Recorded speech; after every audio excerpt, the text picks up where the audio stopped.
Hey everybody, this is John from Pioneer Nexus MTG, coming at you with another quick deck overview. This time, Rona Combo. Now this is a deck that is still kind of in the developmental stages. It takes many different forms, but the centerpiece of the deck is Rona, Herald of Invasion from March of the Machines. Whenever you cast a legendary spell, untap Rona. You can tap it to draw a discard, and then it has a transform ability that turns it into a 5/5 Trampler. In addition to this, you need the card Retraction Helix. Till end of turn, target creature gains tap. Return target non-land permanent to its owner's hand. And then Mox Amber. So how this works, if you have Rona in play with the ability to tap, you target it with Retraction Helix.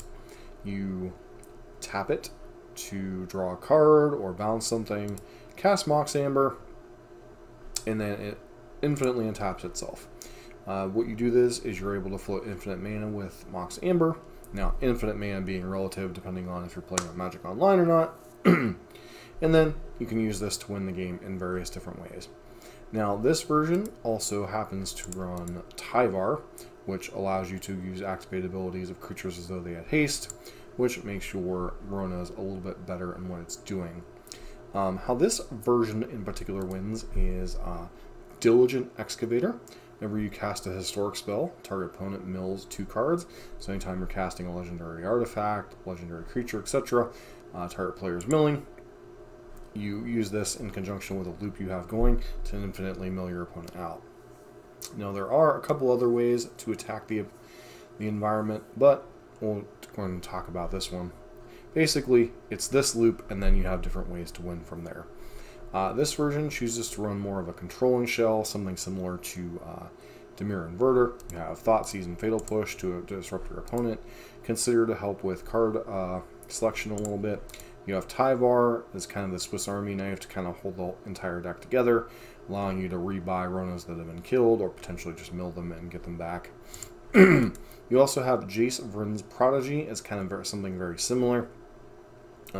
Though it is not a combo with the thing we've talked about, because it doesn't untap, but it does allow itself to transform into a Planeswalker that can allow you to recast or consider as Retraction Helixes, Fatal Pushes, and Thoughtseizes, and in a protracted game could potentially become a win con whenever it says you get an emblem that says whenever you cast a spell, target opponent mills 5 cards. This does give you a backup win con in case your opponent does deal with your Diligent Excavators. And then obviously you play 4 copies of Treasure Cruise because you're filling your graveyard on such a with your milling and everything else. And also Rona is a looter, can allow you to find your missing combo pieces.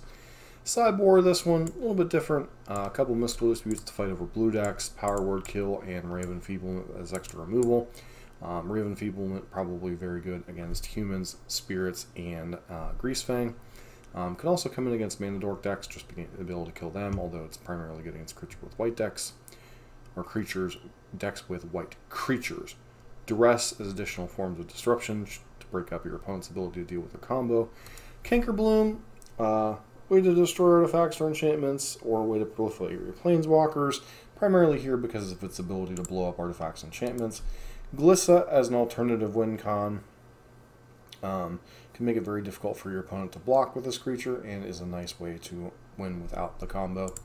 And then 2 copies of Pithing will shut down annoying things like Karn or Liliana that could otherwise make your life completely miserable. Now this is another version a little bit more convoluted than the other version we were just looking at. You're still trying to do the same things, Rona Retraction Helix, Mox Amber, but this one has a little bit more redundancy. You have 4 copies of Oath of Nissa to find your missing Ronas, or Keenans, Tyvars, Karns, etc.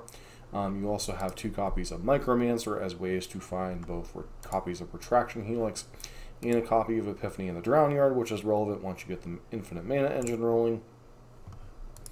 Keenan allows you to kind of infinitely reset the top of your library as long as you have this in play with the combo. Eventually allows you to find the Reality Ship, and then with the infinite spins and stuff, you can find whatever piece you're missing to be able to win the game. Primarily looking for a copy of Karn. And then obviously Karn kind of rolling out this version. The downside of this version is it was missing a card. I do suspect that card was supposed to be a copy of Damping Sphere. But as far as the main targets, you have Wishclaw Talisman to be able to find, or Wish for Rona to be able to win the game. Obviously, you also have access to Ether Flux Reservoir, which is your primary win con, and then a copy of what was the other one that was relevant? The 4th copy of Mox Amber. Reservoir is relevant, as you're casting a bunch of spells, infinite looping, gaining a bunch of mana. Once you cast Ether Flux Reservoir, you gain a bunch of life, and then you can gain infinite life, infinitely kill your opponent from there. So that is the kill con that Karn enables. And then you just have your usual Wish sideboard suspects here. Asika's Chariot and Sky Sovereign for kind of the grindier matchups. Cityscape Leveler when you just want to blow something up. Paradox Engine works quite nicely with Keenan in general, allowing your creatures and Mox Aimers to consistently untap as long as you're casting spells. So this allows you to gain a large amount of mana in that way. Transmogrifying Wand is a removal spell. Stone Brain for dealing with your opponent's combos. Filigree Silence, great way to blow up a lot of small things, generally 0 and 1 mana plays. It's kind of like Ratchet Bomb, but also has potential the ability to deal your opponent infinite damage, although it would take a very long time to get there. Pithing Needle obviously shuts down things like Liliana, Karn, etc. Haywire Might, good against Fires decks, etc. Just random ways to blow up things.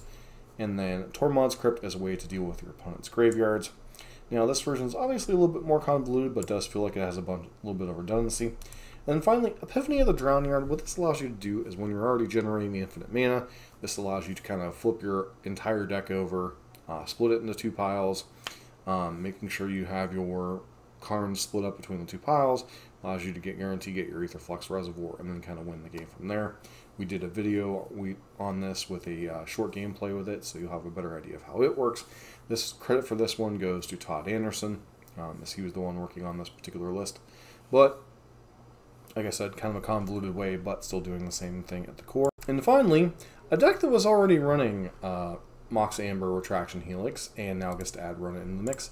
That is Jeskai Ascendancy Combo. Now, this very much is doing the same thing, except when you add Ascendancy to the mix, you get to tap and untap everything, and then each cycle as you're doing this, your creatures that are in play get infinitely larger, and then you can just attack your opponent to death.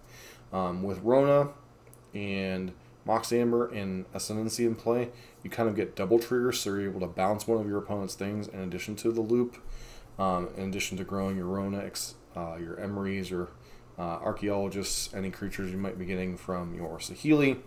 The rest of the deck, very similar to what was going on. Portable Hole is a little bit of way of interaction, potentially dealing with something like Rest in Peace.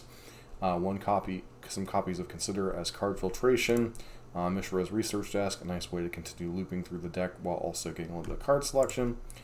Archaeologist here, I'm not even going to pronounce the first word, allows you to mill things looking for your copies of Mox Amber, Jeskai Ascendancy, etc. Emery allows you to rebuy your Mox Ambers, your Tormod's Crypts, and your Mishra's desks, as well as your Portable Holes.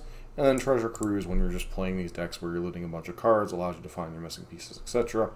Saheeli is a backup win con. Allows you for each loop you're doing to make a bunch of servo tokens.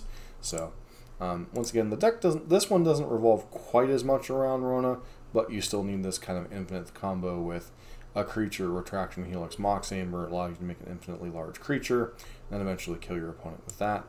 Sideboard, this one's a little bit different, but you have Destroy Evil and Rip Apart as ways to deal with your opponent's annoying artifacts or enchantments, as well as split card against creatures.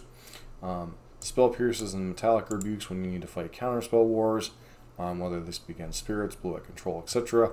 Running Volley against humans, spirits, angels.